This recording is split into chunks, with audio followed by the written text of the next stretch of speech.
Hello, welcome to Chapter 5 Theories of Work Motivation. We're still on the individual, so we're really going to look now at a number of theories, ways of thinking that have been invented by mostly academics to understand people in work contexts. How can we get them to do the things that we want them to do? Or how are individuals built so that we can understand what they do at work? That's what we'll be covering in this chapter. Well, the definition of motivation appears on the slide in the image on the left-hand side. Motivation, from an organizational behavior point of view, is composed of these four things. How much effort a person puts in, the amount of effort.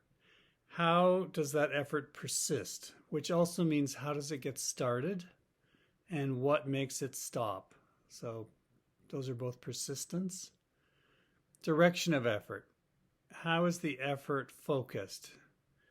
What is the effort? We want at work, we want effort that's directed towards solving the task or the problem, and not just sort of random effort that doesn't actually do the right thing. So is the effort directed the right way from a work point of view? And goal-directed effort. Is the effort, does it seek to achieve a particular goal? So in a work context, when we say that person is not motivated, we then have to be more specific and say, well, which of these four factors, maybe more than one, but is it how hard they're working, the amount? Is it that they can't get started? They come to work in the morning and they have a coffee and look at their computer and talk to people and really don't do any work for a long time. So that's a persistence problem in getting started. Is there a persistence problem in that they stop too easily? Not just at the end of the day that they might leave before they should be leaving or before enough work has been done for that day, but can they only work for a few minutes and then something distracts them, an email, a phone call, someone walking by their door, and they're just not good at keeping going at the work? That'd be a persistence problem. Is it a direction problem? They're working hard enough, effort amount, and they're keeping at it, but they're doing the wrong things. People say work smart, not hard. Well, this is this here. It's some people work hard and not smart, so their direction is wrong. Or goal directed. Are they working? Maybe they're doing well on all those first three things. Working hard, keeping at it, working in the right way, but towards the wrong goals. They've decided on doing the wrong thing, or they haven't ranked the important goals. So please, in your work life, be very specific. That's really important here. When you talk about someone's motivation, talk about it in terms of these things, not just in general. They are motivated, they're not motivated. That's not as precise as we need to be. So talk about these four things. Well, all together, and you notice there's a big sort of arrow, an orange arrow that kind of leads to this block that says motivation.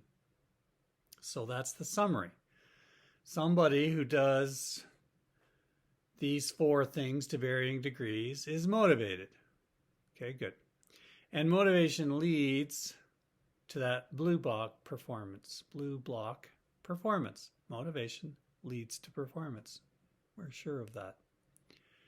And then there's 5 variables that you just see the words there, but they're moderators. There's an up and down arrow implicit saying, so here's how you read that.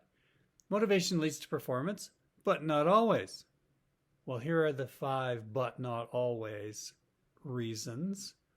a person's personality, a person's general cognitive ability, a person's task understanding, a person's emotional intelligence, and chance, luck that happens to a person. So sometimes you can be motivated, so all those good things on the left, but not have good performance. Well, why? Something went wrong with one of those 5 answers. So you could pause here for a second, sort of think through each of those in turn as a question. How could personality stop a motivated person from performing? How could general cognitive ability stop a person who is motivated from performing? Same with task, EI, and chance. Okay, well, here are some answers that I'll give for you to consider. Well, we had a chapter on personality.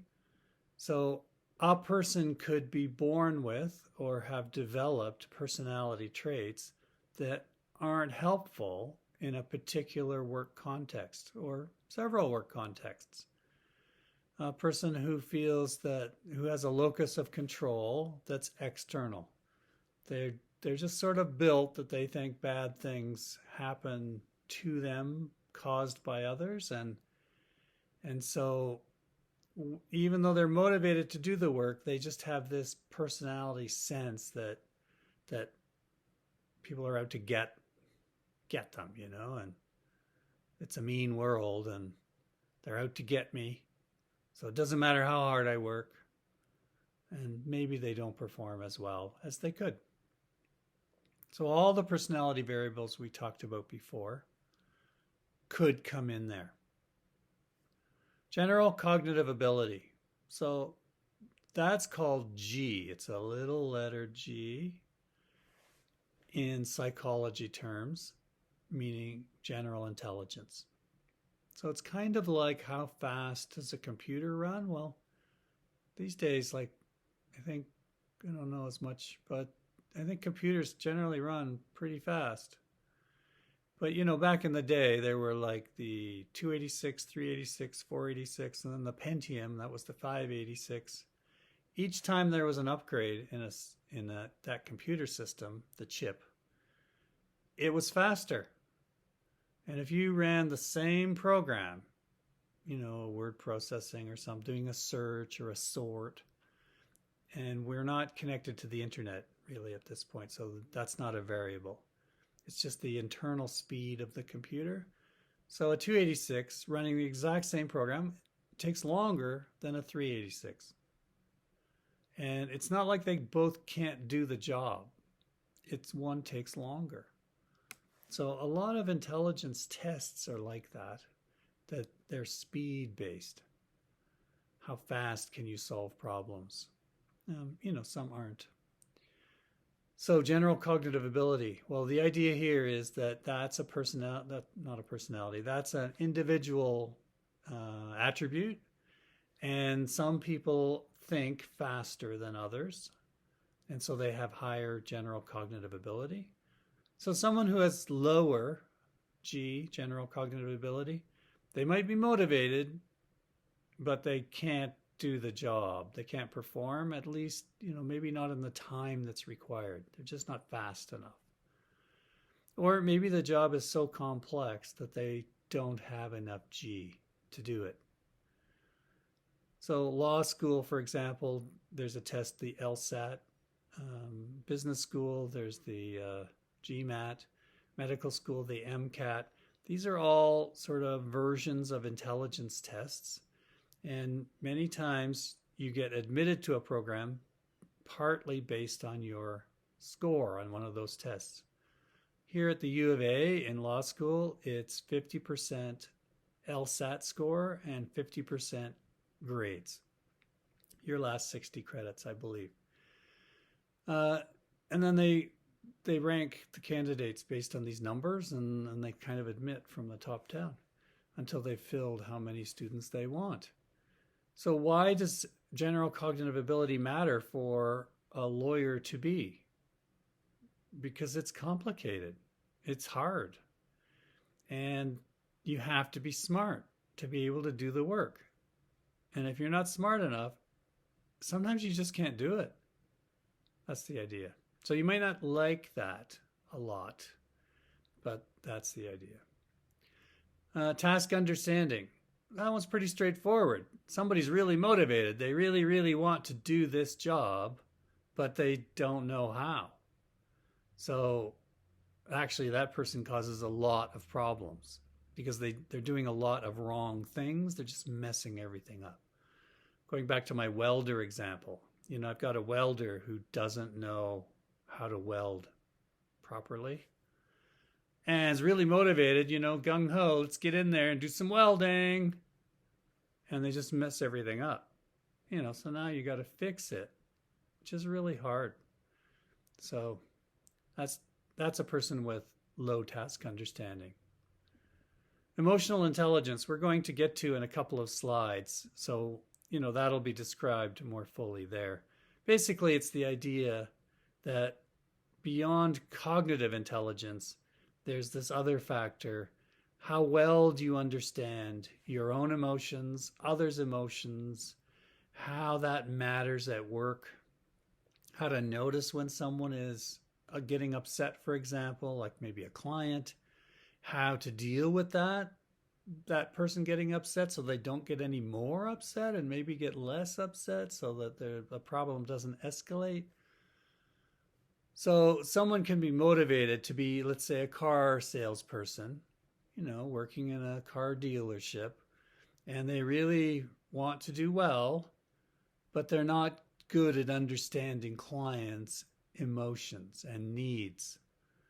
And so that hurts them. That really limits their ability to do the job well. Different from cognitive ability. We can have people high on one, low on the other, vice versa, high on both, low on both. And they do say that you can improve your emotional intelligence with training and practice, whereas general cognitive ability, it's really, the basic idea is you can't. You're kind of born and develop. There's definitely a nurture element to it. But once you get to being an adult, which in this case for your brain means something like 22 years old, something like that, it's fixed and you're not getting any smarter. You might get less smart over time as you age, and that's why we have those little programs, train your brain. That's not getting smarter. That's stopping you from getting less smart as you get older. And then there's chance, luck. The only luck I have is bad luck, says, a famous quote. Somebody's just unlucky. They're motivated to do a good job, and they live in a city where there's not a good economy. A car salesperson, there's just nobody buying cars. So you can be great, really motivated, but no, you're not selling any cars. And you can get lucky the other way too, of course. Motivation can be poor, and you find a really positive situation, what's called a munificent environment. Everybody's got money, it's a boom time, and a car salesperson in a place like Fort McMurray or Edmonton, it's easy to sell cars in a boom time, right? So performance can be high, even though the person's not really trying that hard. Okay, so at work, you want to think about this with your people and with yourself and be precise with this. So if someone's not performing, the first question is, well, are they motivated? And well, what's that? Well, that's these 4 things. So ask each of those 4 questions. And then if the answer is, yeah, I'm pretty sure they are motivated, but they're still not performing, we'll then ask the 5 questions. Is it something about their personality? Maybe they're in the wrong job, the wrong seat on the bus. Maybe they don't have enough cognitive ability. They need to be moved to another job, which doesn't require as much. If they don't have task understanding, well, that's your job to train them Do they have enough emotional intelligence? Again, that's your job and their job to train and develop that. And was it just bad luck? Well, let's wait another month, another couple of months, and see if luck turns around. So this is very practical at work. This is a very important distinction between intrinsic motivation, what's inside a person, and extrinsic motivation, what comes from outside. When we talked about those four things about what's motivated behavior, does it come from inside the person? That's who they are. Or does it come from outside? That person's trying to get things like pay, fringe benefits, or is someone else, like a manager, trying to use those extrinsic things to get someone to do those four things: work harder, persist longer, the way they work, the direction of their work, or their goal direction. Interesting little point here at the bottom of extrinsic motivation. Some evidence that extrinsic motivators can reduce intrinsic motivation. This is interesting, but has been found that when someone really wants to do something like a hobby, they really like it, and they'll go into their workshop and they'll putter around and do stuff, and they really like it, they're intrinsically motivated, and then you pay them to do that. When you ask them later over a bunch of people, you find out that they don't like it as much anymore. They feel controlled by the extrinsic motivator. So that's worth knowing.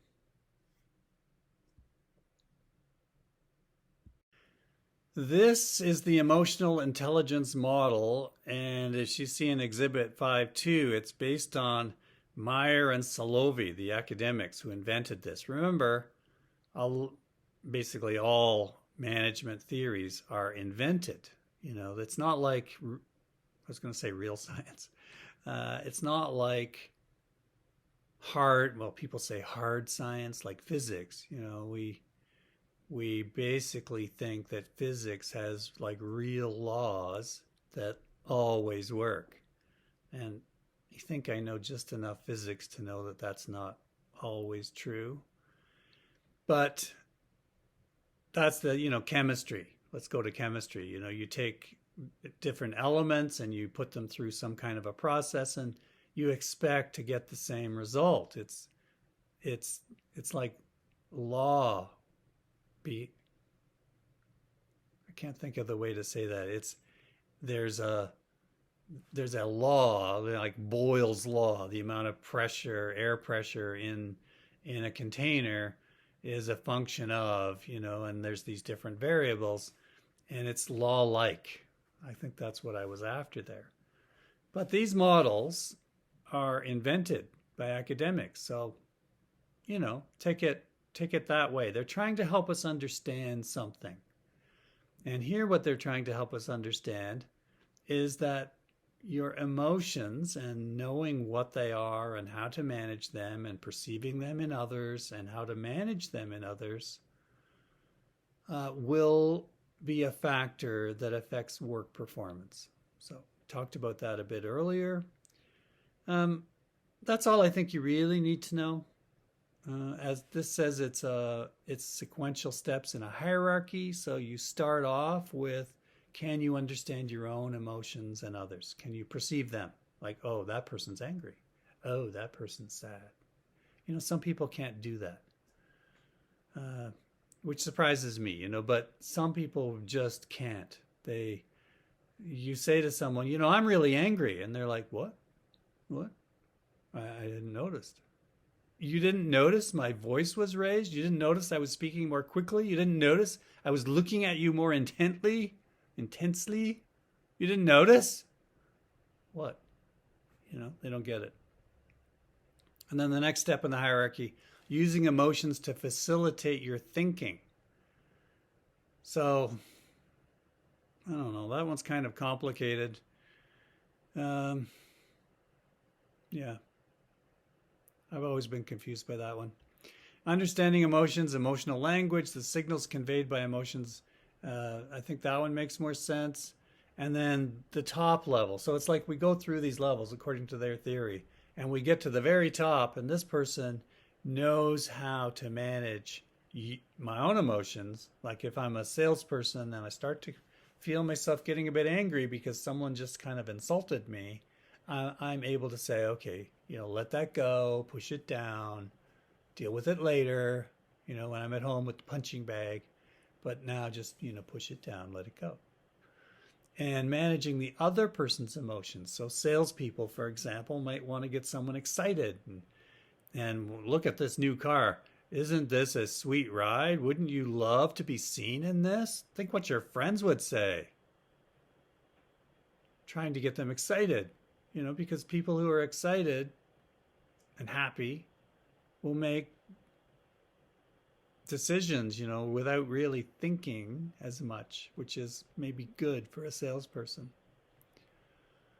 Now, I've put 2 videos at the bottom right. You don't have to look at these videos. They're there so that you can get other descriptions of this model. I thought it would be handy if you had other people talking to you about what this is.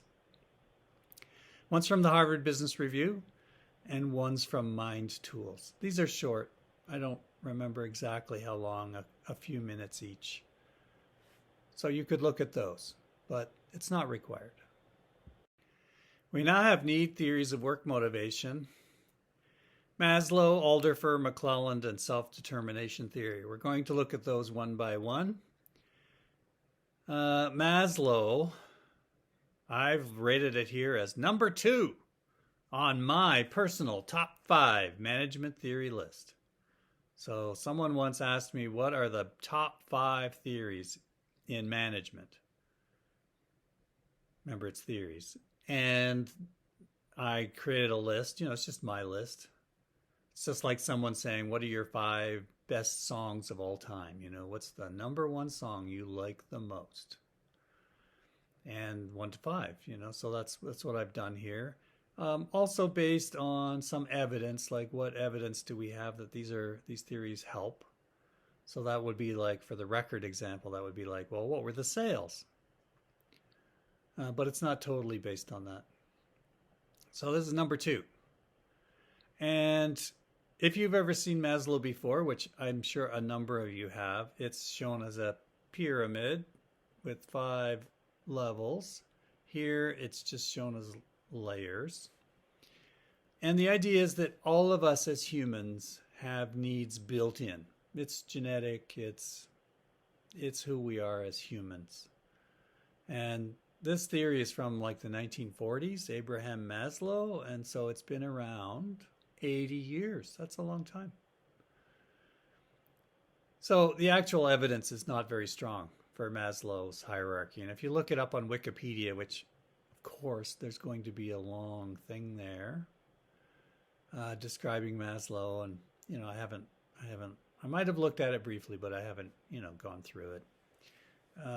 People are going to say, well, there's no evidence. I don't care. It's there's some part of it makes sense to me. So that's what I'm interpreting for you. How can this help you at work? Well, basically what it says is people's first need is the bottom need, physiological. We need to live, food, water, things like that. We have to have our physiological needs satisfied. So how does that affect, how can that be true at work? Well, people need to be paid, like a living wage. And that would satisfy their physiological needs. So they have enough money. Now, another wrinkle, I would say, like think about how you get paid. Do you get paid once a month, every 2 weeks, every 2 times a month? Like, the second Thursday and the fourth Thursday of the month. There's these different pay plans. Here at the University of Alberta, I get paid at the end of the month. So you've worked the whole month and you get paid at the end of it. Well, if you're a professional, that's not really a big deal usually. It's like, yeah, I get paid the way I get paid, and I adjust my life accordingly. But some people don't have money. And you may hire someone, maybe a student, a co-op student, maybe a person right out of school, just graduated. And you imagine this scenario and you say to them, yes, and you'll be paid at the end of the month, and it's like June, and they've just been hired June 1st, and their first paycheck is June 30th. And they're like, oh, okay, yeah, thank you very much. Thank you. But you don't think, do they have any money? How are they going to rent an apartment? Maybe they don't have first month, last month damage deposit. Some people can't do that. There are cases, which I don't know if that surprises you to hear, there are cases of people who live like sleeping on someone else's couch for that first month until they get paid. So your job as a manager is to actually think to yourself, am I satisfying this person's physiological needs? Am I paying them enough? And I'm not just talking about minimum wage, things like that. But am I getting them their money when they need their money? So you have to actually ask someone who's a student you've just hired, so do you need an advance? And it's more work for you. You have to work with human resource management department. You have to, fill out a form, and why should this person get paid early? It's more work, but that's what it takes. So that's physiological needs. And sometimes you should pay people in cash. If you're hiring a person to do a one-time job, a laborer, and come into my company and here's a shovel and move that pile of rocks from there to there, I'll pay you $20 an hour, I need you to work, go. And they takes them 2 hours and they're like, I'm done, phew, that was a lot of hard work. And you're like, cool. How are you going to pay them? Well, the best way is like cash, right then. E-transfer, great. If they have a bank account. Here's another shocker. Some people don't have bank accounts. But if they do an e-transfer, that's immediate. It's like they get their money like now. What's not good is, I'll put this through to my company as a, whatever it's called, a payment request. And it has to go to some other department, and then it gets approved, and it goes to here and there in the finance, and then a check gets issued, and then it gets mailed to you, and then the person doesn't have a mailing address, right? Because they're homeless. Not good. So you have to think about that stuff. Okay, next. Now, Maslow's theory says as you satisfy the one need, the next one up gets activated. So that we're just built this way. Once we feel physiologically taken care of, I've got enough to live, enough food, water, things like that, I'm concerned about safety. So that's like a place to stay. But at work, it's that I won't get fired tomorrow. I won't get fired easily. I won't get fired on a whim. I won't say the wrong thing or make one little mistake and it's like, hey, you're fired. You're out of here. And of course that happens.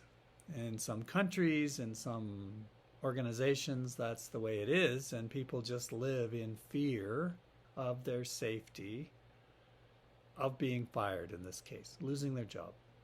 So you want to convince your people that that won't happen, that we hired you on purpose and we think you can do an important job for us and we need you to. And people make mistakes, and we don't want you to make lots of mistakes that hurt the organization, but we understand they happen, and we're going to train you so you make fewer and get better over time. And if people do sometimes need to be fired, that's true. And we have systems for documenting performance, and they're often called performance improvement programs, which can be done as a negative, like it's a way to fire someone. But in theory, it's done as a positive. How can we help someone who's not performing get better so they don't have to be fired? So now you're working on their safety need. So Maslow says you've got to satisfy these bottom two needs before you can get to the next need. And we're trying to actually get to the top of this pyramid. Well, the next need is belongingness. wanting to fit in, to feel part of a group, to feel connected with others at work. And there is a way of thinking about organizations that says one of the questions is, do you have a best friend at work? And if the answer is no, that's like a heads up that this person is in trouble. So you as a manager would ask these, there's a set of questions. So people need to belong. And to satisfy that need, you can provide them with opportunities for interaction, like an employee lounge where they can have coffee and just talk to some other people. Break times that aren't staggered. Staggered break times, you have your break now, and in 15 minutes you come back to work and the next person goes on their break. And it's lonely because you have your break and there's no one in the break room, and then when you come back off your break, the next person goes. So don't do that. Don't have as many staggered breaks. I get the logic of it, but it hurts belongingness. Put people on teams so that they have others to do the work with. You want to satisfy this basic human need of belongingness, because when you do, you move up to the next need, gets activated, self-esteem. People want to feel good about themselves. They want to feel important. So you have to give them work that's meaningful and that, makes a difference in the world. And you have to tell them that they've done good work and it's important. It's made a difference in people's lives. That's your job. It's not their job. It's your job to help them feel that so you can satisfy that need.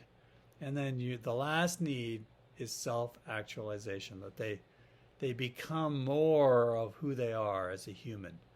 They develop, they learn, they grow, and now they've got intrinsic motivation like crazy.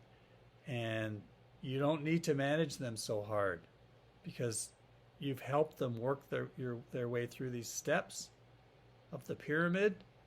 And now they're at the top. They're getting self-actualized. And this, according to Maslow, you don't ever satisfy this need. People just love to be in this place. And it's like, work is great. I love work. I love being here. I love everything about it. I want to work hard because it's fun to do. It's important. I have good people around me. I feel safe and confident. I'm secure in my work. And I get paid enough to live my life, So that's why it's number 2 on my all-time top management theories list, because I think it's pretty practical. Alderfer's theory, I don't talk about. It's in the textbook. It's a version of Maslow's, and I don't have too much to say about it. The next slide goes into the 5 needs again, so I may not have anything on video to say there. And then the next 2 slides after that are McClelland's theory of needs, again, a internal need theory, and self-determination theory. What I'll say here is that your job as a manager of others is to use a theory like Maslow to guide your thinking of what do I have to do to help my people, in this case, be motivated. They have needs. Everyone's built that way. Once I understand what those needs might be, I can do things at work that help them to be intrinsically motivated. And then once they are, and especially if you can get all the way to self-actualization, they can be left to do their work. Less work for you. You've put a lot in to get someone to that stage. You've invested in them. And then you get the payback, the dividends. They work by themselves for years doing good work. And they don't need much management anymore, which allows you to do other things. So it's a practical theory. We're trying to help you understand other people, take actions to help them, and get work done that your organization needs. Well, here's the man named McClelland who invented a theory of needs and said there are 3 needs built into people. And basically what he said was that as small children grow up in a culture and society, there are different levels of these needs put into them. And we have the ability as humans to accept any one of these, and his idea was that a culture can emphasize one of these more than the others.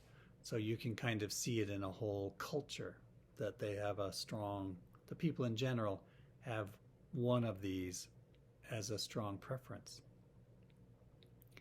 Now, we've kind of adapted that for management, thinking that, well, individuals at work have these 3 needs available to them, and we have different constellations, different patterns. So, a person could be high on everything, low on everything, or some mix, but we just look at one case at a time. So you could expect that if you had a number of people working for you, that you would have someone who is high on need for achievement, for example, and someone else that might be high on need for affiliation, and someone else that's high on need for power. So this model or theory allows you to kind of watch people and figure out which need is dominant for each of your many people. And then the implication is you should then adjust your management of that particular person to fit the need that they have. Because they will hear you. They will respond to you when you speak their language, their need, their motivation language. So someone who has a high need for achievement built into them, they have a strong desire to perform challenging tasks well. Personal responsibility, moderately difficult goals, they want performance feedback. So very straightforward. If you have someone that at work that you think has high need for achievement, give them those things. Challenging work, but not crazy challenging, like moderately difficult. Give them performance feedback. Tell them how they're doing on a regular basis. They want that. They're motivated by that. It's like, yes, tell me more. And they want situations where they feel responsible. I'm giving you this project, and I need you to make this happen for the company, for our department, for me, your boss. I need you to make this happen. Can you do that? And a high need for achievement person is like, yes. That's what they want. But you have somebody who works right beside them at another desk in an office setting, and they don't have high need for achievement. And no, in this case, they have a high need for affiliation. So they want to establish and maintain friendly, compatible relationships. They want to be with people, and they want it to be nice. They want to get along. So they socially network, they communicate, they prefer to avoid conflict. You can teach people how to have productive conflict that's not personal, but they just want things to go smoothly.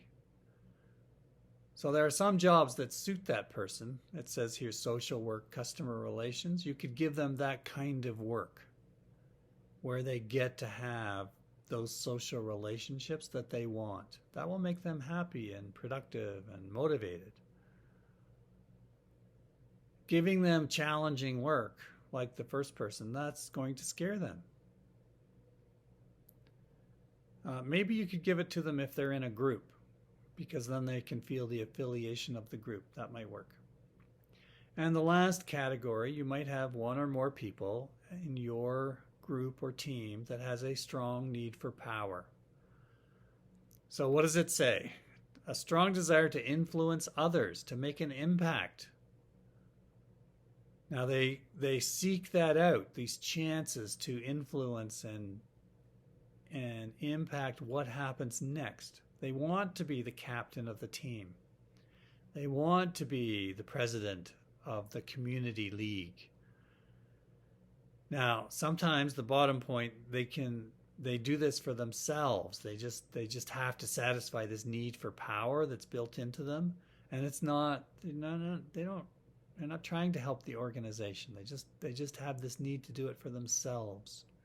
Your job is to then turn the situation so that when they act with this need for power to satisfy themselves, they also benefit the organization and you and your department. So that's the trick there. So a high need for power person, if you have them, they want your job. And that's not a bad thing. You might want the next job up the hierarchy. And for you to get promoted, you have to have someone who's ready to take over. It doesn't work if you go to your manager and say, I'm ready to be promoted. I want more responsibility. I want more challenge. Promote me up. And your manager says, okay, yeah, well, who have you got ready on your team to replace you? And you're like, yeah, well, I don't think I have anybody. And then your manager's going like, well, then how can I promote you? You have to have somebody ready. You just have to train them, develop them, and in this case, recognize them. Who's the person around here who wants my job? And that's a good thing. So when you talk to the need for power person, it's like, I think you could be the next manager of this department, and let me help you get ready for that.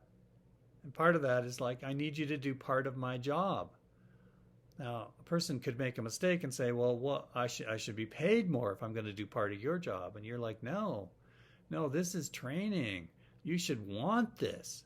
If you can do part of my job, then you get ready to do all of my job. And because I don't pay you more, if you make a mistake, it falls on me. It's my mistake. I'm still the manager, so it's low risk for you. Or you could make them the vice chair or the, vice captain of a team, things like that. You could give them some more official responsibility and power. And self-determination theory is the last need theory. It says the three needs that are built into every one of us are, as you can see, competence, autonomy, and relatedness. People want to feel competent. People want to feel autonomous, that they have some choice in how they do what they do, and they want to feel connected to other people, relatedness. And when we can give people these three things, we will then have achieved autonomous motivation, which is like intrinsic motivation. And therefore, they need to be managed less, which, as I've said, is a good thing. To the degree to which they don't have these three things, what we have left is controlled motivation. And now you're less of a manager and more of a supervisor, just telling people what to do. And so self-determination theory is like another way of looking at how people are and how you can access those factors to develop them so that they will be autonomously motivated. Now we're moving into process theories of work motivation. So a need theory was inside you. Needs are inside you. Processes are how you think about work and decide what you're going to do. So that's the process of thinking. It's still individual. So these decisions, this thinking and these decisions happen in one person's head. They think about their work and their situation and how motivated to be. And then they perform. So we have a few theories here. Expectancy theory, equity theory, and goal setting theory. So expectancy theory, if you read the chapter in the textbook, which, I think it's always a wise thing to look at the text, it gives you this whole range of the full detail. Whereas the slides, it's more limited. And then my interpretation is, is like the color commentary. But if you did look at the chapter here on expectancy theory, they describe it in a different way, which I don't like. And so I'm giving you the alternate version of explaining expectancy theory. So don't be surprised. Okay, here's the alternate version. A motivation force. How motivated is somebody? It's an equation. It equals three things. The degree to which the person thinks their effort will lead to performance, times the degree to which the person thinks that their performance will lead to an outcome that they value. That's the last one, value of outcome. Notice these are all times functions. So the lower any one of these three variables is, the lower motivation is predicted to be. So as a manager of others, your job is to imagine that people actually think this way. Okay? They don't. But to imagine they do, and therefore you have to give them strong expectations so that they think that their effort will lead to performance. If they try hard, they can actually do it. So you have to convince them that that's true. And that might be through training. It might be through giving them tasks they can do as a gradual working up with rewards. And there's like, yeah, this is working. I can do this, So computer programming, for example, you give someone a very simple program to start with. Print the squares of natural numbers from 1 to 10. So they have to input the numbers from 1 to 10. They have to multiply them by each other. They have to print them out. 1, 4, 9, 16, and so on. And so that's your first program. Yay. And then when you finish that, they give you a little slightly harder program. So gradually they learn, yes, I can do this programming thing. You also have to convince them in their mind that their performance will lead to an outcome they value. So, the value of outcome. You as a manager need to have available a number of outcomes, a whole set of things you can give people. And using expectancy theory, you would say to your worker, what do you want? You tell me. Do you want more pay? Do you want more vacation time? Do you want more benefits? Do you want a different, more challenging work? Do you want to work in a different department? Do you want to work with different people? Do you want to be client-facing, not client-facing? Do you want flexible work hours? I'm just making these up. A pension. Do you want more of a pension plan? Do you want more health benefits? You have to have this whole range, this what's sometimes called a cafeteria of things. And you say, just like a cafeteria or a buffet, like here's a plate. Put stuff on the plate you want to eat. And the idea is that people will only select what they want to eat, and therefore they will eat better. That's the idea, I think, of a buffet. So you have this buffet of all these outcomes you offer them, and then they pick. I'll take, one from column 1 and one from column 2. And they pick these items, and then you say, awesome, these are things that you want, and I can get those things for you. But you've got to perform. You'll only get these things when you do the thing that I need, which is work, good work in our department, in this organization. So if you do the performance that I have asked from you, you will get these things, these outcomes that you want, that you have told me you value. And if all three of these are high, the person believes effort leads to performance, performance leads to outcome, I value those outcomes, they should be very motivated to do the job you need doing. Of course, you can always look at your own motivation with any of these theories and try to understand why you are or are not motivated in a particular job. So, for example, the other side.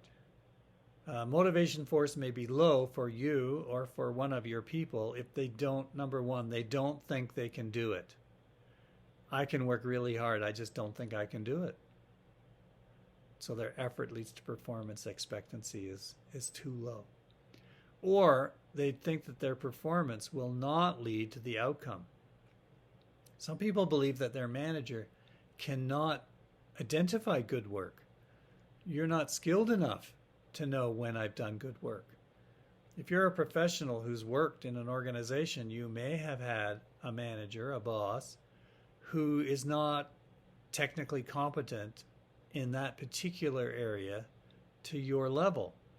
And you do some work and you say, this is good work. And they're like, okay.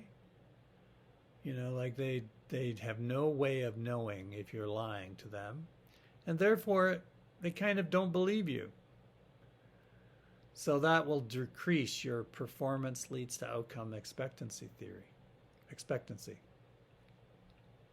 And if a manager doesn't have outcomes you want, then why would I work? Like there's nothing to get here. So that's how you use expectancy theory. Equity theory in the last chapter was used as a way to explain job satisfaction. A person feels dissatisfied because it's not fair. Here it's a theory of motivation. What am I motivated to do? Well, I think what I'll do is cover that in a couple of slides from now, because I have 2 slides coming up that explain from the textbook point of view about expectancy theory, and then we get to equity theory. So we'll save that. I took the textbook slide, so you know most of these slides are from the slide deck that the publisher provides to me.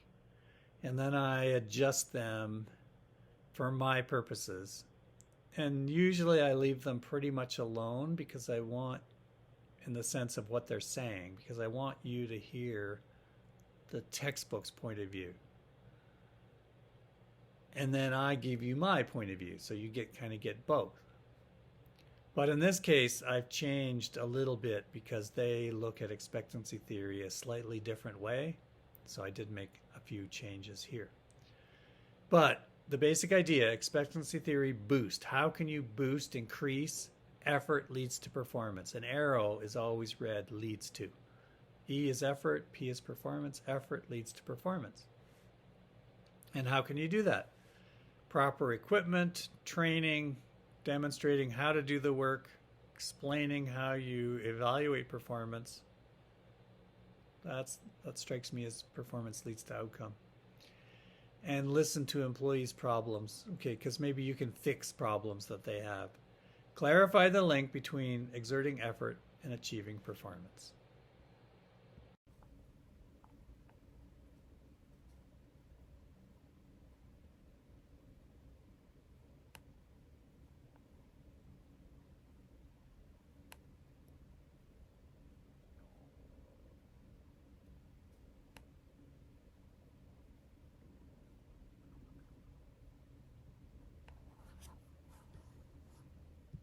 Here are the 2 equity theory slides. So we've seen the equity theory equation, and people are comparing themselves. How much do I get out of work versus what I put in? That's the me side, the self side, and then you're looking at somebody else and how much do they get out of work compared to what they put in. And you could do that comparison with a bunch of people around your workplace. Well, as a motivation theory, equity says when a person chooses a comparison other, this other person I've decided to compare myself to, and I notice there's a discrepancy, not in absolute differences in outcomes, but the relativeness of what they get, their outcomes, versus their inputs compared to mine, outcomes, inputs. when I notice a discrepancy in that ratio, I'm motivated to reduce it. So that's why it's a motivation theory. It drives me to act. To do what? To reduce the perception of unfairness. That's what I'm motivated to do. It says here, individuals are motivated to maintain an equitable exchange relationship. So that's a complicated way of saying I'm motivated to restore fairness between me and this other person that I think is close enough to me to be the one person I'm looking at. And how do people reduce inequity? Well, you've got some choices. And it's not like people have this list in their head and think, today I'm going with number 4. It's like this, they've looked at a bunch of people who have inequity, and usually it's in what are called lab experiments. You put them in a room and you give them this feeling that they're similar to somebody else, and you give them a different outcome and see what they do. And now that I say that, I'm reminded, if you look this up, it's probably hilarious, on YouTube.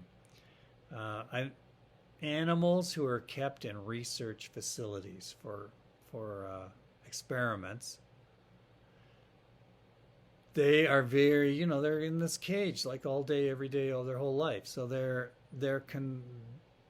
smart, like a primate, a monkey.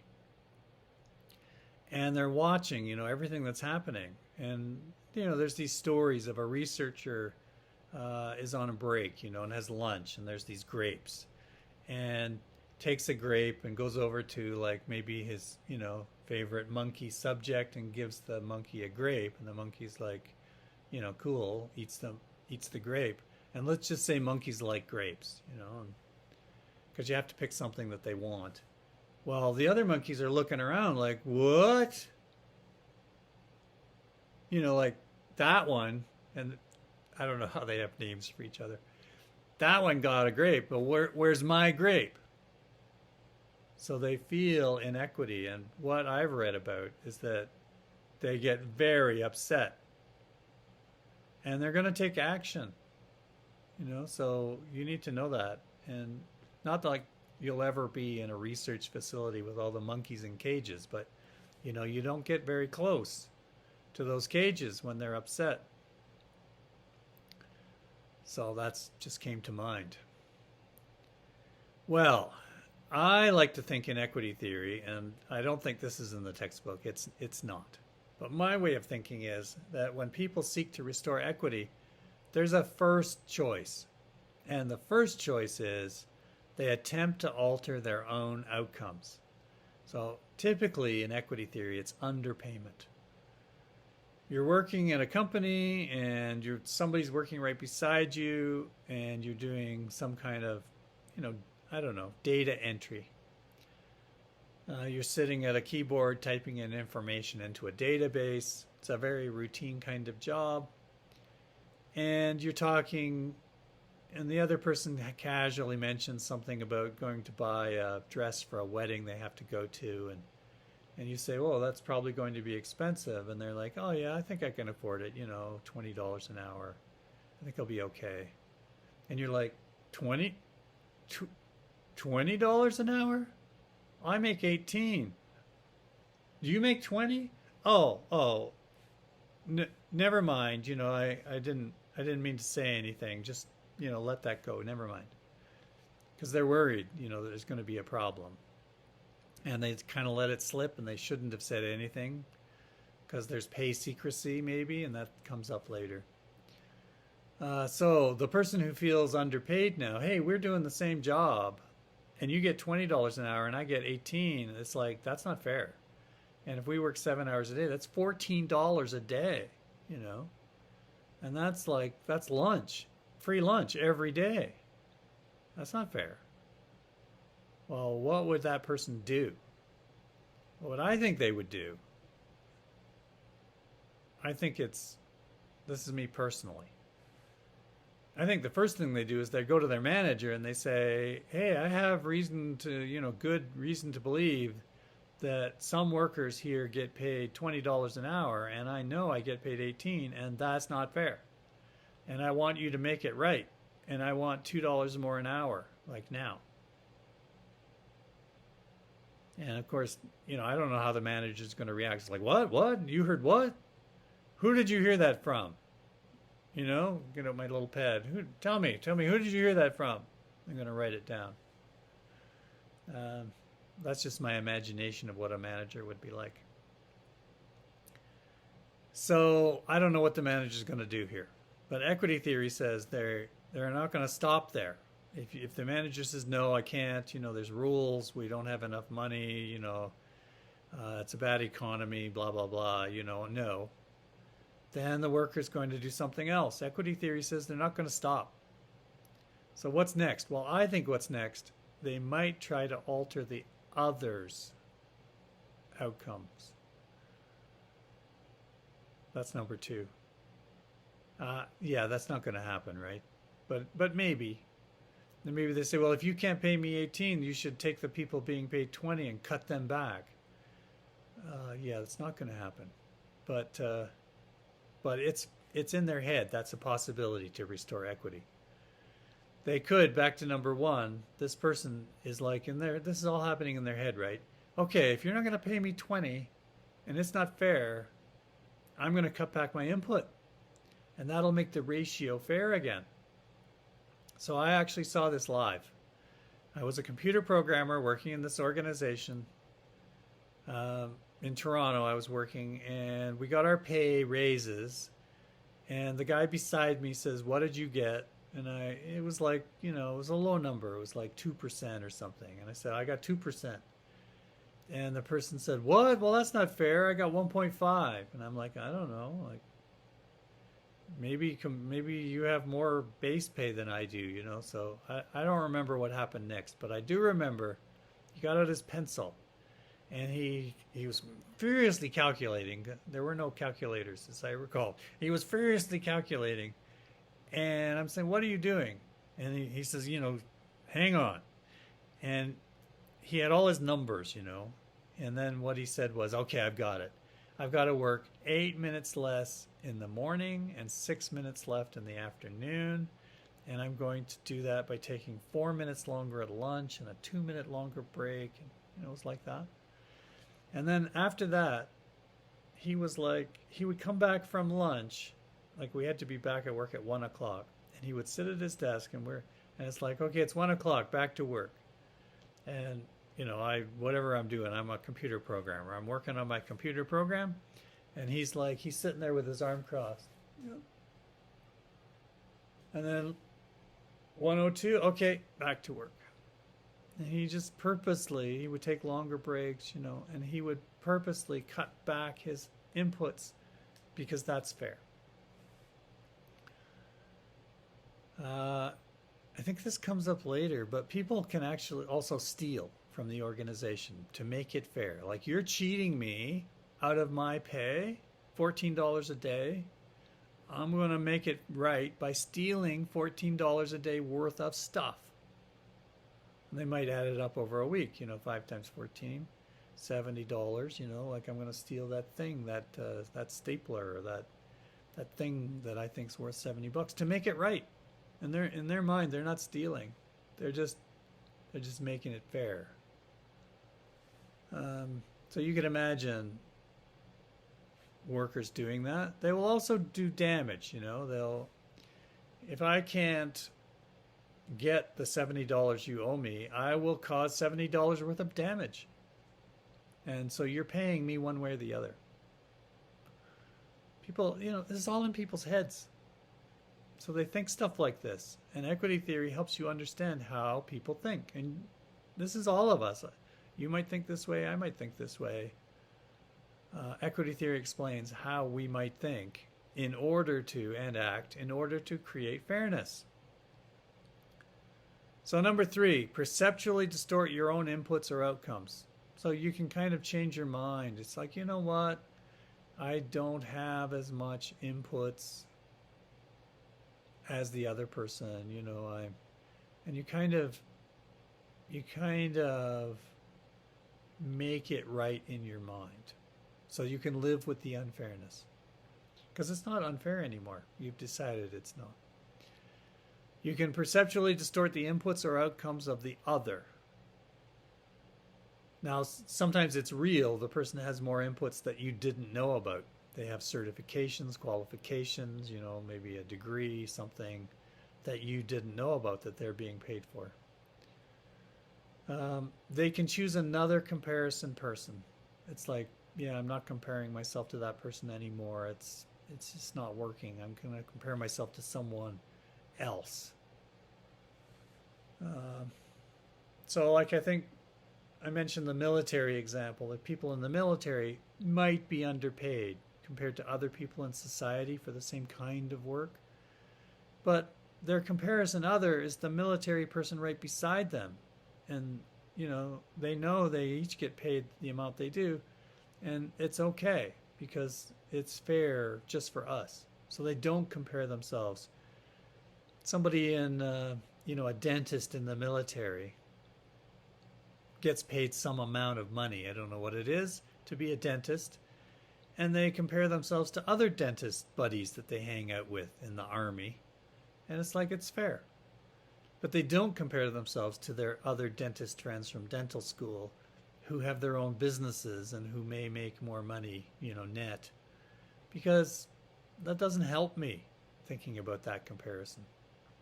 And the last one is they can quit.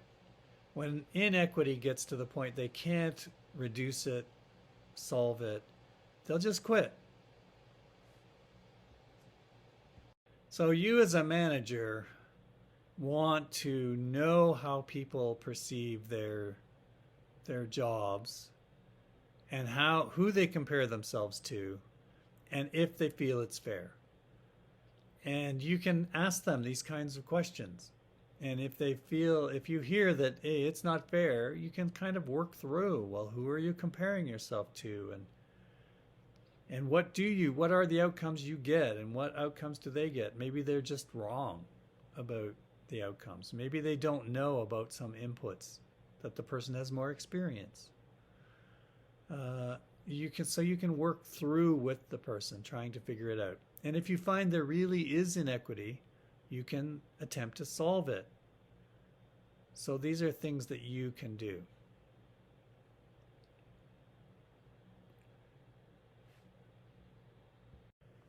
As you can see, goal-setting theory is the top of the hit parade. This is like what I consider to be the best theory that we have in organizational behavior for understanding people at work and motivating them. So it's not to be taken lightly. This is the best we have. And there's lots of research evidence that this works. And the next slide I have is of a driver worker for Weyerhaeuser, and there's lumber.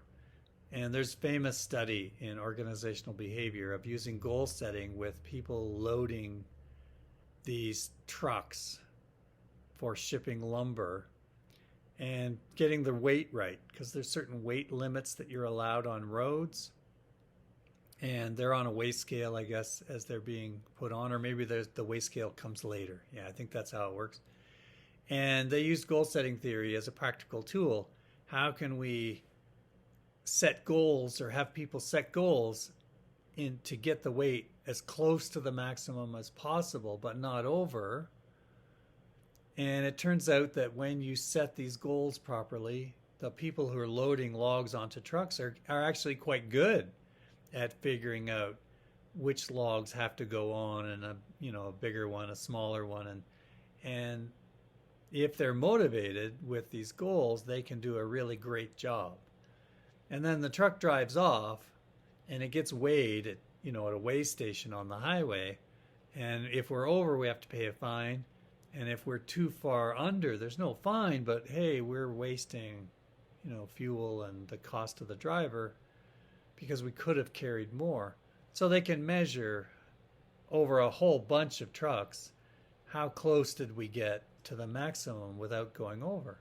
And you can get very close, like 95% of allowable weight you can go up to, Whereas before the goal setting theory was applied, doing this from memory, it was something like, 80, 85%. Well, that's like 10% difference, which is a big deal over a whole bunch of trucks over time.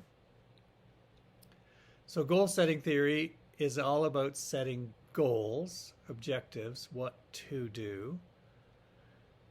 Second bullet point, that many people in work don't have goals. And it's a process theory because people in their minds, they think about what they're doing, and the next 2 slides from now, we have like the definition of goal setting theory. You need specific goals. They need to be challenging. People need to be committed to them, and they need to have feedback on how they're doing. So in my example of the truck person, the person loading the logs onto the truck, they have to get specific goals. We want you to aim for 95% capacity. This is the weight that we're allowed on these trucks. It has to be challenging. We know that's not easy. You have this whole bunch of logs, and you get to pick which ones you'll put on which trucks. And we need you to figure that out in your own mind, which logs to put on which trucks.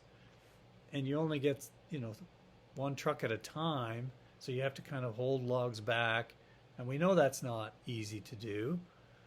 And we want you to commit. We want you to say, yeah, I'm gonna do my best on this, and we're really gonna try, because it's important, because it will help the company do better and make more profits, and therefore we'll have more jobs, and that's my job. And you'll give them feedback. So we're going to mark the trucks and the loads that you loaded, because we know there's other loaders working on other days. And every day we're going to send you a text with how you did. You loaded 50 trucks, and this is all the data and on average, and so you can know how you did every day. And over time, we know you'll get better.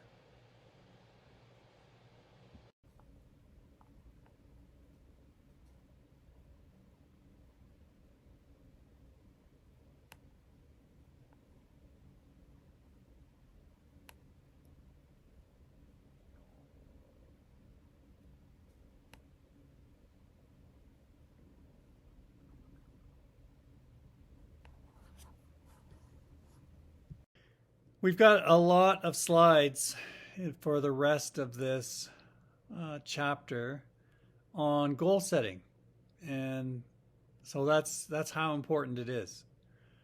Here we have a little image, the mechanisms of goal setting by Locke and Latham. These are famous people in organizational behavior who have studied goal setting. And it's from American Psychologist, which is a journal, well respected. So called Building a Practically Useful Theory of Goal Setting and Task Motivation. So again, it's a theory, but it's meant to be practical. So it's invented for your use, to help you get better, both yourself and others. Now, for yourself, you can set goals for yourself. If you've never done this, give it a try. Make sure they follow this recommendation. It has to be specific. And we've got slides on all of these coming up. It has to be like, you have to know exactly what your goal is. It has to be challenging. It can't be too difficult, and it can't be too easy. You have to be committed to it. So one way is to choose it for yourself, but another way is to have someone suggest a goal to you, and you accept that's a reasonable goal for me. You like that goal. And you need to have feedback on your goal accomplishment. So you have to ask for feedback, you have to get feedback, you have to plan for it, you have to invent ways to get it. Because without feedback, it falls apart. This theory, you have to have these things. I'm just thinking of the little story about, if you've ever golfed,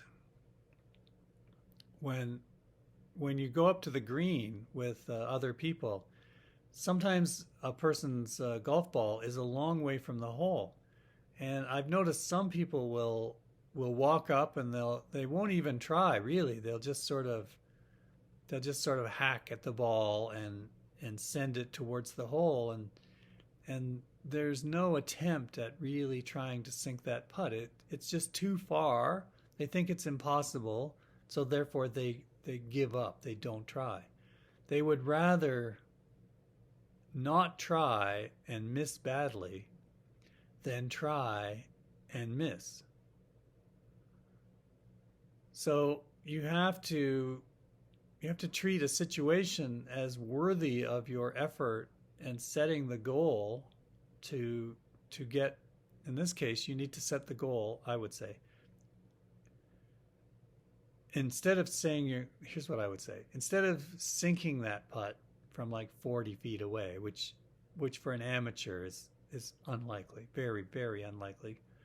What I always do is I imagine the hole for the golf hole in the green is not, I think it's like 3-4 inches wide. It's 5 feet wide. So I imagine in my head a 5-foot diameter circle centered on this little hole. And now my goal from 40, 50 feet away is to put the ball in that circle. Well, that seems much more doable. So now you can take it seriously. It's very specific. I will have won, I have done well if my ball ends up in that 5-foot circle. That's a challenging goal for me. If I was closer, I would narrow the size of the imaginary circle down to 4 feet or 3 feet. And I'm committed to it because I care about golf. It's not just I'm just here, to keep someone company. I'm trying to do well. And when I hit the ball, of course, in golf, you're supposed to look at the ball. And when you hit it, you're supposed to stay looking at the ball because that's a mistake you make when you hit the ball and you look up right away. You affect your swing. So you learn in golf to get feedback, like where did the ball go, but you also learn to delay looking for that feedback. Now, when you're driving the ball on a golf course, and when I drive a ball, I like it could go anywhere. I try to tell someone with me, like you watch for where my ball went because I'm going to try to find it. And I'm going to watch the ball while I hit it. So that way I get feedback, but I don't ruin my shot. So you can use goal setting for yourself. The mechanisms, when you do these things, these 4 things in setting goals, it affects your direction, effort, persistence, and task strategies. Those were the definition of motivation and therefore your performance. This is from the text on goal specificity. And I generally agree. But this middle point about I will enroll in 5 courses and achieve a B or better in each course is a specific goal. I don't like that. First of all, it's too many courses. And B or better, that's not specific. I would much rather have, here are the courses I will enroll in, and here are the grades I'm going to set for my goals. And you can only do this once you've seen the professor and seen the syllabus and seen the test structure. Because, there's a lot of randomness out there, and this course may fit you or not fit you. And so you can only really realistically set your goal once you know some of the external factors, how this course is built. And then I think after like a month in a 4-month course, you have enough information. You can set your goal very specific, and then you can work towards that. The last point is really crucial. I will do my best is not specific. It's too vague. It's like saying nothing. Now, a little bit of a rant here, but if you ever take your car into a repair shop and you say, like I need this car fixed, like by tomorrow at 10, like I've got to have it tomorrow at 10. And you say to them, can you do that? And the person says, we'll do our best. And they usually do it like this way. We'll do our best, sir. Yes, we will. Well, according to goal setting theory, that's like saying nothing, nothing, nothing, nothing. Because it's not a goal. They haven't agreed to it. It's not specific. They haven't committed to it. It's nothing. So I don't know what the solution is in that particular example. Unless it's, find another repair shop where they will say, we will have this car ready to go at 10 o'clock tomorrow morning. Or we'll give you a loaner, maybe something like that. But don't let people say, if your workers ever say to you, you give them a goal and they say, I'll do my best. That is not good enough. They have to commit. They have to, like sometimes, in courses, have you ever had a prof who had a course contract, and sometimes they do it with the students and sometimes they give it to the students and it's like, here's how I will behave and here's what I will do and how hard I will work. Or a case team contract, these are the practices, this is how long they are, and this is the work we require of you, and you have to sign at the bottom, yes, I agree. So you can make those very specific, and then they have to sign, and it's like, we now have a contract. And if they ever don't live up to that, you pull out the piece of paper and you say, here's what you agreed to. So don't let them say, I'll do my best. When goals are impossible, they don't work. People just feel it's kind of expectancy theory. People figure like, there's no chance I can do this. Like, I give up. They give up before they even start. And when goals are too easy, people are like, why am I setting a goal that's ridiculous? Like, this makes no sense. So goal setting theory does not apply. So it has to be challenging for that person. So imagine someone shooting free throws in basketball.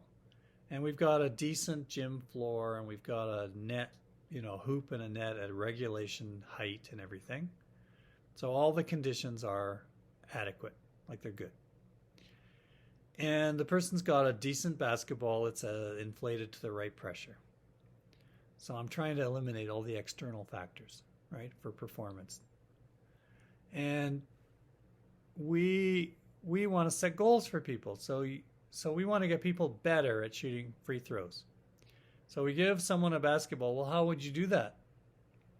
Well, you can say to someone, well, practice free throws and, get better. Get better. That's all I'm asking. Or we can use goal setting theory and say, and here's the way I would do it. Give the person a basketball and say, take your time.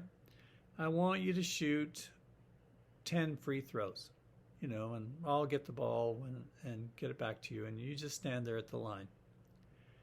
And they shoot 10 and you write it down. And then you do something else for a while, have a little break. And, practice a little dribbling, do something else. And then, okay, let's do it again. And they're not tired, we're not trying to manipulate their exhaustion. And you do another 10. And we do this like maybe over some days. We get what's called a baseline. How good is this person at free throws? And of course, it's going to vary. Some people are like 7 free throws out of 10 on average, and it's going to have variance from 5 to 8, 9, whatever. And some people are not good at free throws at all. And their average might be like 2. And there goes from 0 up to 4 or 5. If they're really hot one session, they hit 5 out of 10. Whatever. We get a baseline. And then we set for that person a goal. Well, we want to learn how to get better at free throws. And this is how good you are already on average. So now let's set a goal to get 1 shot better. So if your average is 5, we're going to go for 6. And then you train them and teach them how to shoot free throws because there's a skill. And they have a challenge. They have a target that's challenging for them. So that's what we need here. Well, they have to be committed. In my free throw example, if they don't care, they're not committed, it's not going to work. But this is a person who wants to play basketball on a community team, or a high school team or something like that. Then they're committed. Then it has a good chance of working. If they set their own goal, like if you say to them, well, what do you think is a reasonable goal for you on free throws? And they're like, 10 out of 10. That's my goal, 10 out of 10. That's ridiculous. No one's going to do that. It's mathematically impossible. People can't do that. So you can't let them have that goal. They're committed to the wrong thing. You have to ratchet them down to what is a reasonable goal to commit to. So that's a mistake. An individual who works for you or yourself thinking about your own goals, you can make a mistake and pick a goal that's too easy or too hard. You need someone to help you understand what's the right challenging goal for this situation for you. So you've got to have feedback, and sometimes it's from the task itself. You shoot the ball at the hoop and you can tell it goes in or it doesn't. So that's not that hard to write down. I took 10 shots and I know how many I got in. It's a natural number, from 0 to 10. So sometimes though, feedback in work is not as easy as that. How did a person do when interacting with a client? How good was a computer program that was written? An electrical circuit designed by an electrical engineer, how efficient is that circuit? If we build it, we can tell if it works or not. But there's, better and worse ways of building that circuit. More parts, that's all I know about electrical engineering. So people have to have feedback, and you have to find a way to get them feedback. Sometimes it's from the task itself. Sometimes it's from an expert like you, the manager. And if you're an expert at looking at circuits, you can look at a circuit and say, I like this. If I had to rate this on a scale from 0 to 10, this is how I'd rate it, and here's why. So sometimes they get feedback from like an expert. Sometimes clients give feedback. So reports, they've bought a product or service and they're asked to go online and make some kind of an evaluation, a judgment. So that's feedback. Uber drivers get feedback. Feedback should be accurate, specific, credible, and timely. Don't wait too long for feedback. They've got to know like pretty much right away. This is reward theory. They've got to learn right away what they did well. And so that helps them learn. Oh, that worked. That was good. So my example of the truck, the loader of the truck with the logs, you can't wait to the end of the month. How did you do? It's too long. That person could have been accurate for a while and then inaccurate and accurate. It's got to be, I would say, every day. And maybe in the start, every truck. So that was a truck, roll it on down. We've set up a weigh scale and this is how you did. Let's try the next one. And then when they get pretty close, then we'll let them be measured on the highway, but we get that data. So it has to be accurate, otherwise, the feedback's useless. It has to be specific because it has to relate directly to the goal. It has to be credible because even if it's accurate, if I don't believe it, if I don't think you're expert enough to give me the feedback, then it doesn't work. So your job as a manager is to think about how you can give this kind of feedback, specific, accurate, credible, and timely, to your people for their goals so that goal setting will work. Otherwise, the whole system crashes, right? It's not going to work. How can I get people to commit to goals? Well, one is you can participate with them. You can ask them, what do you think's reasonable? But as I say, you can't just take whatever they say and say, okay, we'll run with that. It's you have to use your judgment. That's why you're the manager. If you think their goal is too aggressive, too challenging, you've got to ratchet them back. If you think the goal is too soft, too easy for that person, for this job, you got to push them harder. This can fail if it becomes a system of, I will tell you what your goal is and you will accept it. Because then they can say, yes, boss. But if they don't believe it, then it doesn't work. Rewards. Factors that affect commitment to challenging goals. Rewards. I don't know what that means. You'd have to look at the textbook. I do know what management support means. That you're there for them through this process, because some people don't get goal setting. They don't know how to do it. And so you have to teach them how to do goal setting. We have a slide coming up on rewards, so let's look at it there.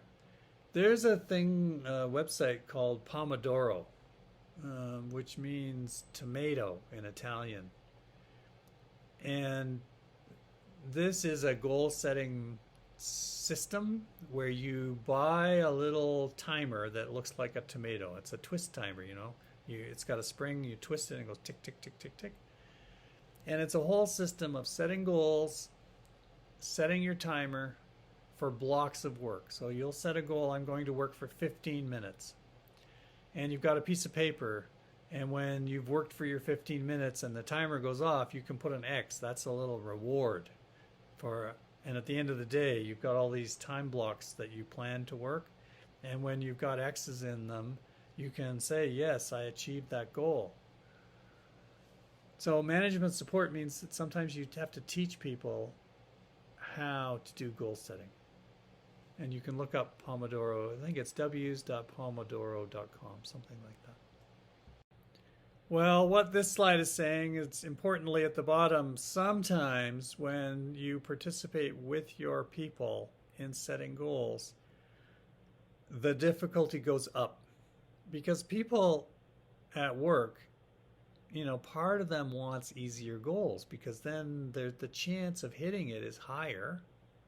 And therefore, I'm pretty sure I'm going to get more rewards. So why would I want harder goals? They're thinking to themselves, So if it's basketball, and let's say I can hit 6 shots out of 10, pretty regularly, and you're my basketball coach, and, I might even purposely miss some shots so that I come in at 5.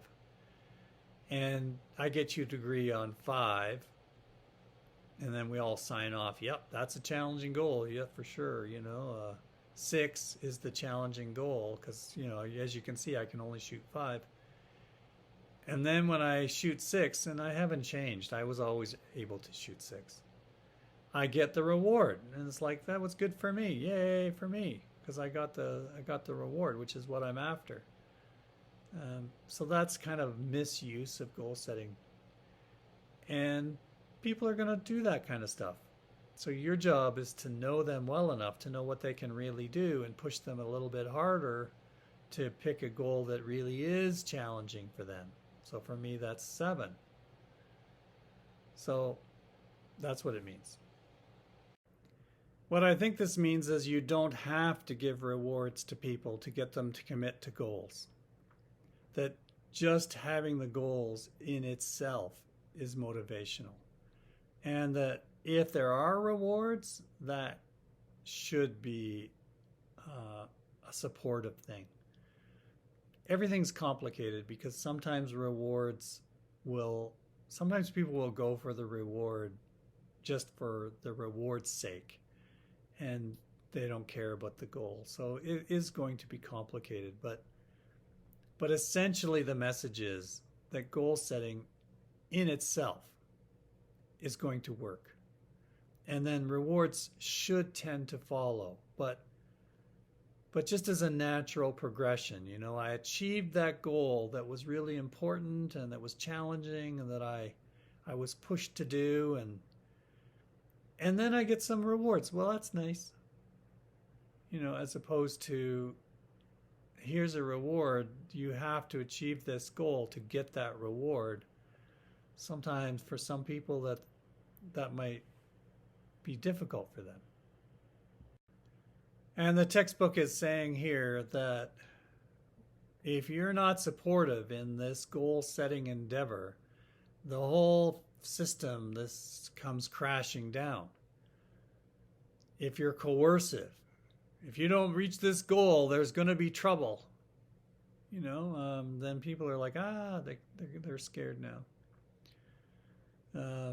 If they fail, you have to be supportive, like lots of feedback, and you give them jobs or goals that are challenging, so they're just slightly above what they can do now, but not too far.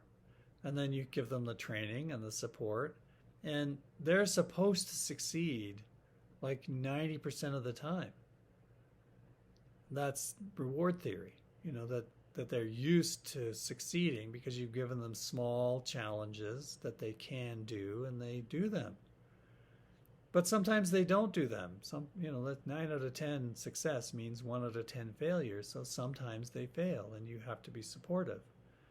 And why did this happen? Let's look at the feedback. What were you doing that caused this problem? The person loading the logs on the truck, you know, maybe you didn't have your coffee that morning, and so you weren't feeling right. Maybe you were distracted. You were on your phone. You've got a personal problem at home. You know, I don't know, but let's figure it out. And threat and punishment in response to failure that's back to punishment and reward theory. That's not going to help goal setting work. This slide is telling us that there's 3 kinds of goals. Learning goals. That my goal is to learn how to do something. So that's going to work. Some workers have performance avoid goal orientation, which means I'm trying to avoid getting yelled at. That's my goal. As long as I don't get yelled at, I'm happy. Well, that's not going to help you do better. That's just like the minimum. And performance proved goal orientation. That's the orientation of I know what I can do, and all I want to do is do that. So in my basketball example, I know I can shoot 7. I think it was 7. No, 6. And I just want to shoot 6. And it's like, yep, I knew I could do that, and I did that, and I'm happy with that. Which is fine, but it's not getting better. Which is, goal setting is all about getting better. This is all about how far away goals are. And in learning theory, positive reinforcement, we learned that you need to reinforce shortly after the desired behavior. So in terms of time, there can't be much of a gap. Well, it's the same in goal setting. Set goals that aren't too far away. And if you set distal goals, they're a long way away. Like, I'm going to graduate with my degree. Like, this the first day in your first class in your university program. And so graduation could be 3 or 4 years away. And you set a goal for yourself about your graduation. I'm going to graduate with all marks A- and above. So you know I have a problem with that kind of a goal. Plus it's too far away. You know, your graduation is 3 or 4 years away. No one can pay attention for 3 or 4 years. That's ridiculous. It's way too far. So you can have a distal goal, like how you want your career to be. If you're, you know, let's take age by 10. If you're 20, you're 30, you're 40 years old. You can have a goal of what I'd like my life to be like, my career, where I'm living in the world, what kind of income I have, what kind of family situation I have at 40. You can set that goal for yourself. That's reasonable. I read in a Harvard Business Review article once that said you should actually write up your resume as if you were 40 years old. So you time it out into the future, and you write all the education you have and all the work experience you have and all the things you've done and the jobs you've been in, all in your imagination. And then you back that down by 5 years, and you write a resume at 35, and you write a resume at 30, and a resume at 25 until you hit your current age. And then you have built yourself a map of here's each step I need to take. And now I've put 5-year increments. It can be 3-year increments or 2-year increments, right? There's no magic to that. And you see, you've built for yourself this imagination of this future. I know where I want to be at a certain age, and now here's the steps I have to take each step. So there's the distal goal when I'm 50 or 40, and then there's the proximal goals every 2 or 5 years leading up to there. So you need both, but you definitely need proximal goals because that's the one you're focusing on now. One more little metaphor story. Imagine it's a foggy day and there's a track outside a recreation facility. And on the track, they've set up 100 meters of hurdles. So I'm guessing you've done that once in your life, maybe in school, and there's these hurdles, and they're not too high, right? They're high enough that you can know you can jump them, and you're going to run down this track, and you're going to jump the hurdle, and then run a bit, and then jump the next one, run a bit, jump the next one. Well, it's 100 meters long, and it's foggy enough that you're standing there at the start line, and you can see the first hurdle. It's hazy in the fog, but you can see it. But you can't see the second one or anyone after that. They're just fogged. So, go.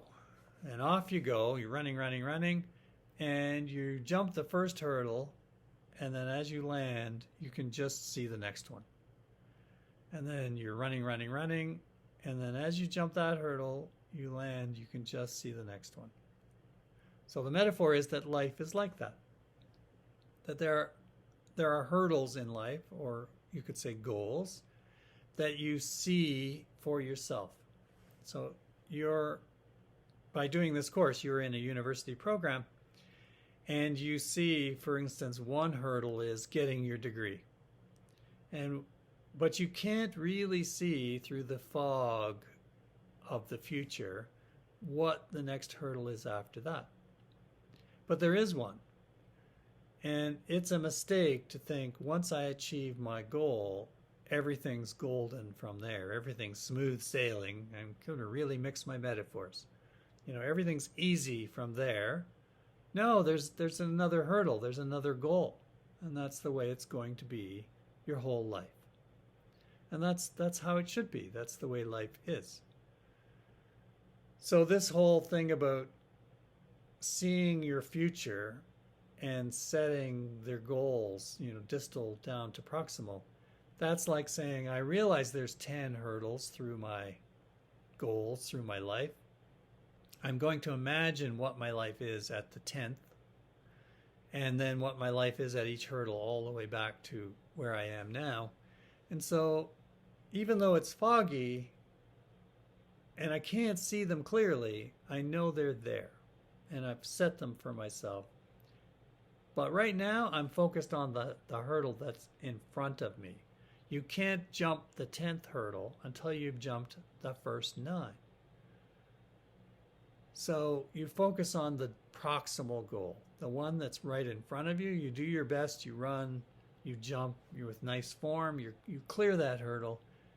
Now you can focus on the next one.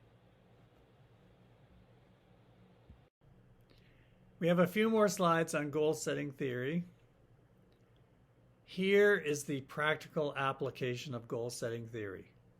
That goals should be SMART. You may have heard of this acronym before. You may have been taught it before. And if you go to Wikipedia, you will see different meanings for some of these letters, and that's okay. Here's one interpretation. But SMART goals should always be specific. They have to be specific. That always is true. They have to be measurable. We have to have ways of knowing how we're doing because we have to have feedback.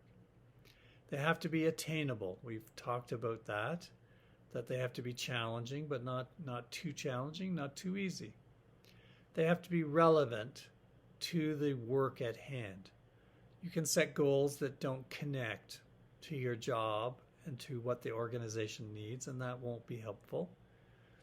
And they have to be time-bound. By when? So you can't say, I will achieve this, I will graduate from this program.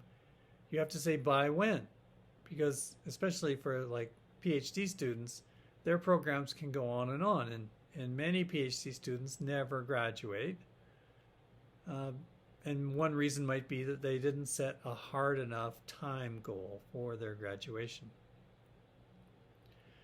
Now, I believe this SMART goal material is not in the textbook, so I've added 2 Mind Tools videos. They're both on SMART goals. One in general, the first one kind of SMART goals in general, and the second one describes the SMART goals acronym as I've just done, but you get to hear someone else do it. So this is practical applied goal setting where people have taken academic research on goal setting theory and turned it into an acronym that's more easily understandable. And then how would you use this at work? Lots and lots of research evidence in support of goal setting theory. It is our #1 supported theory in terms of research. You notice I did pick Maslow as my #2, and that has almost no research support. So, I'm taking a wider approach than just what's the research support. The effect of group goal setting on group performance is similar to the effect of individual goal setting. So it works, even though it's kind of, it's not as specific to you, so you have to rely on others. I think we're used to that idea that when you're in a group, you can't control things the same way you control them as an individual. But work is like that sometimes. And if you haven't learned that already, you need to learn that you can't do everything by yourself. That sometimes you have to set a group goal and let others do their job. And sometimes they'll make a mistake and fail, and you have to let them do that. This is very difficult in university courses because a student always feels like, but it's my mark, it's my mark.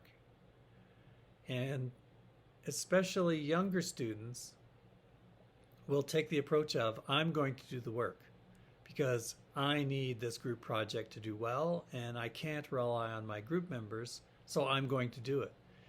That is not going to be a positive approach in the long run, and I don't recommend it to you. There is no easy answer though. Sometimes you will have to take a lower mark on a group project than you could have achieved by yourself. But it's not by yourself. It's a group project. You're there to learn how to work with other people. And therefore, that's the learning we're after. The mark in this case is an outcome. And the learning is more important. This slide on the managerial implications of goal setting theory is from the textbook, and it summarizes things I've talked about already. Specific and challenging, works easier or works better for simpler jobs because, there's less factors affecting the outcome. Setting a specific learning goal can be useful, and proximal goals should be set in conjunction with distal goals.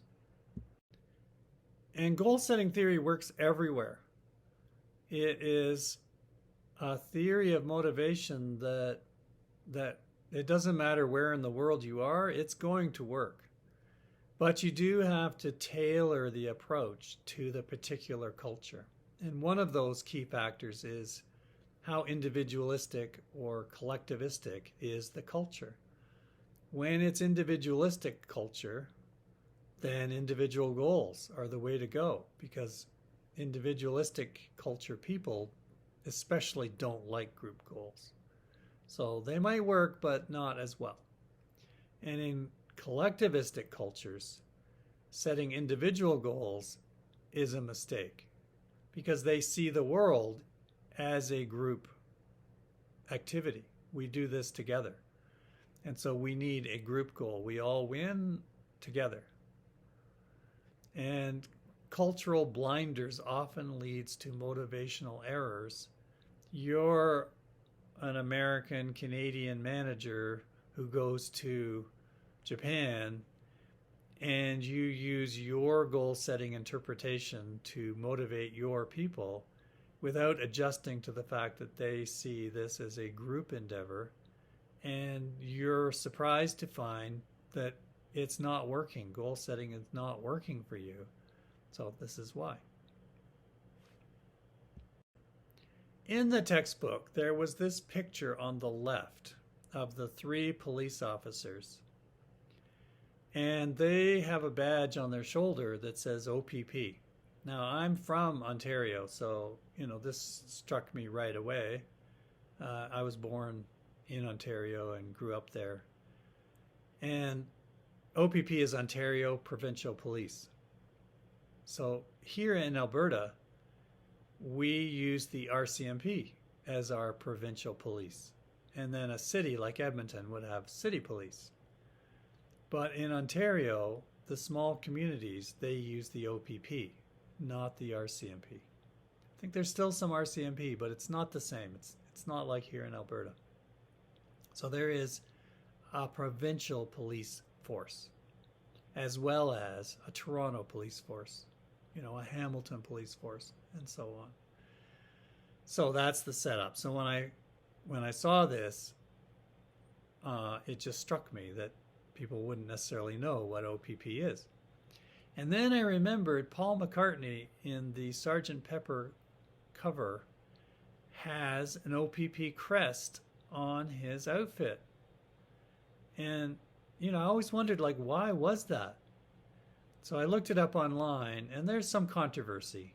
And I put in the link, but some people think, and I'm on the side of the story there, that when the Beatles were traveling through Ontario on their tour in the 60s, they had security. And one of the security detail was the Ontario Provincial Police. And there was a person called Sgt. Pepper who was in charge of their security. And he was a very dour, to the point police officer. But he or someone else gave Paul McCartney on the flight out of Toronto an OPP crest as a memento, as a, hey, we liked working with you guys. Here's a crest. And Paul liked it, and he had it sewn onto his outfit for the album cover. So that's one explanation of why you see the Beatles' Sgt. Pepper album with an OPP crest. And, of course, the Sgt. Pepper Lonely Hearts Club Band.